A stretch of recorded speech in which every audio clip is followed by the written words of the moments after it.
श्रीमद् भगवद गीता यथारूप पुरुषोत्तम योग श्लोक 5 और 6 के बारे में आज हम जानेंगे। निर्माण मोहा जित संग दोषा अध्यात्म नित्या विनिवृत्त कामा द्वंद्वेर विमुक्ता सुख दुख संगेत गच्छन्त मूढ़ा पदम व्यम तत्। अर्थात जो झूठी प्रतिष्ठा मोह तथा कुसंगति से मुक्त है, जो शाश्वत तत्व को समझते हैं, जिन्होंने भौतिक काम को नष्ट कर दिया है, जो सुख तथा दुख के द्वंद्व से मुक्त हैं और जो मोह रहित होकर परम पुरुष के शरणागत होना जानते हैं, वे उस शाश्वत राज्य को प्राप्त होते हैं। तात्पर्य यहाँ पर शरणागति का अत्यंत सुंदर वर्णन हुआ है।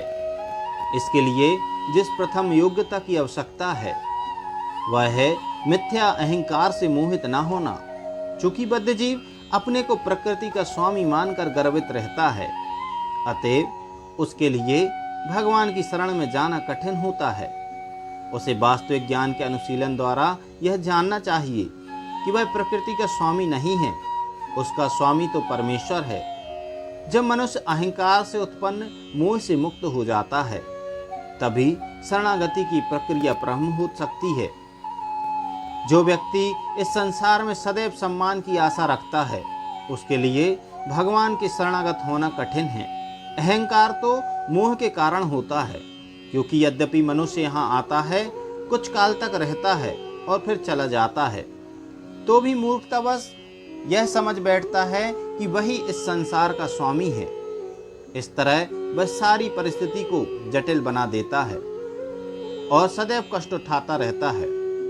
सारा संसार इसी भ्रांत धारणा के अंतर्गत आगे बढ़ता है। लोग सोचते हैं कि यह भूमि, यह पृथ्वी मानव समाज की है और उन्होंने भूमि का विभाजन इस मिथ्या धारणा से कर रखा है कि वे इसके स्वामी हैं।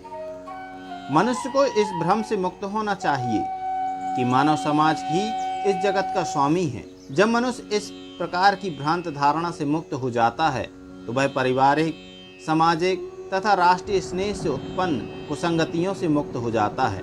ये त्रुटिपूर्ण संगतियां ही उसे इस संसार से बांधने वाली हैं।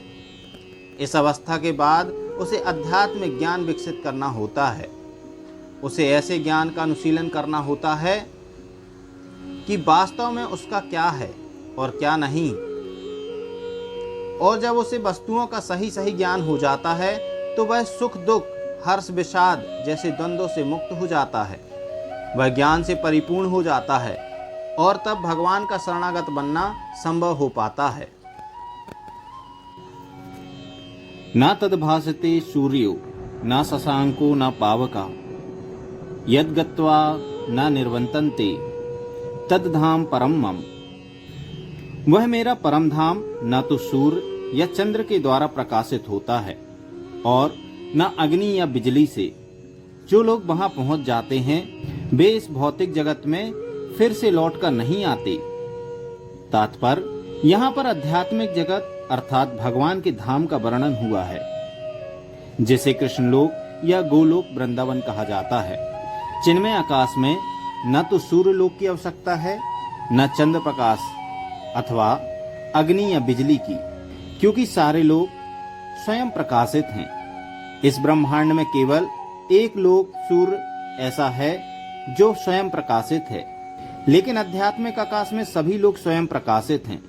उन समस्त लोकों के जिन्हें वैकुंठ कहा जाता है, चमचमाते तेज से चमकीला आकाश बनता है, जिसे ब्रह्म ज्योति कहते हैं। वस्तुतः यह तेज कृष्णलोक या गोलोक वृंदावन से निकलता है। इस तेज का एक अंश महत तत्व अर्थात भौतिक जगत से आच्छादित रहता है। इसके अतिरिक्त ज्योतिर्मय आकाश का अधिकांश भाग तो आध्यात्मिक लोकों से पूर्ण है, जिन्हें वैकुंठ कहा जाता है और जिनमें से गोलोक वृंदावन प्रमुख है। जब तक जीव इस अंधकारमय जगत में रहता है, तब तक वह बद्ध अवस्था में होता है, लेकिन ज्यों ही वह इस भौतिक जगत रूपी मिथ्या विकृत वृक्ष को काटकर आध्यात्मिक आकाश में पहुंचता है, त्यों ही वह मुक्त हो जाता है। तब वह वहां वापस नहीं आता। इस बद्ध जीवन में जीव अपने को भौतिक जगत का स्वामी मानता है, लेकिन अपनी मुक्त अवस्था में वह आध्यात्मिक राज्य में प्रवेश करता है और परमेश्वर का पार्षद बन जाता है। वहां पर वह सच्चिदानंदमय जीवन बिताता है। इस सूचना से मनुष्य को मुग्ध हो जाना चाहिए। उसे उस शाश्वत जगत में ले जाए जाने की इच्छा करनी चाहिए और सच्चाई के इस मिथ्या प्रतिबिंब से अपने आप को विलग कर लेना चाहिए। जो इस संसार से अत्यधिक आसक्त है उसके लिए इस आसक्ति का छेदन करना दुष्कर होता है। लेकिन यदि वह कृष्ण भावना अमृत को ग्रहण कर ले तो क्रमशः छूट जाने की संभावना है। उसे ऐसे भक्तों की संगति करनी चाहिए जो कृष्ण भावना भावित होते हैं। उसे ऐसा समाज खोजना चाहिए जो कृष्ण भावना अमृत के प्रति समर्पित हों और उसे भक्ति करनी सीखनी चाहिए। इस प्रकार वह संसार के प्रति अपनी आसक्ति विच्छेद कर सकता है। यदि कोई चाहे कि केसरिया वस्त्र पहनने से भौतिक जगत के आकर्षण से विच्छेद हो जाएगा तो ऐसा संभव नहीं है। उसे भगवत भक्ति के प्रति आसक्त होना पड़ेगा।